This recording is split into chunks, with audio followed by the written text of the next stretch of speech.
కలియుగంలో కలిపురుషుని యొక్క ఉద్ధతి చేత జనులు చేసేటటువంటి పాపములను తొలగించి వాళ్ళని రక్షించడం కోసం వచ్చినటువంటి అవతారం.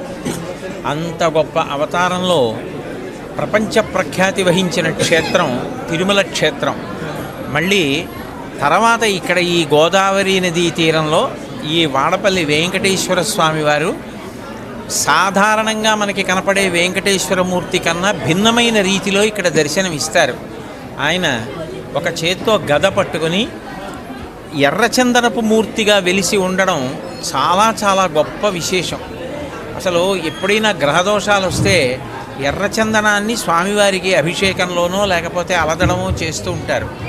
అలాంటిది ఎర్రచందనం మూర్తిలోనే స్వామివారు వెలియడం, పక్కన శ్రీదేవి అమ్మవారు కూడా ఉండడం, గదతో స్వామివారు ప్రకాశిస్తూ ఉండడం, ఆయన తన పాదాలని చూపిస్తూ ఉండడం చాలా విశేషమైన క్షేత్రం. దినదినాభివృద్ధి చెందుతున్న ఈ క్షేత్రం ధర్మానికి గొప్ప ఆలంబనం కావాలని, రాబోయే కాలంలో ఇంకా ఎంతోమంది భక్తులకి ఇది ఆశ్రయం కావాలని నేను పరిపూర్ణ హృదయంతో స్వామి పాదములు బట్టి ప్రార్థిస్తున్నాను.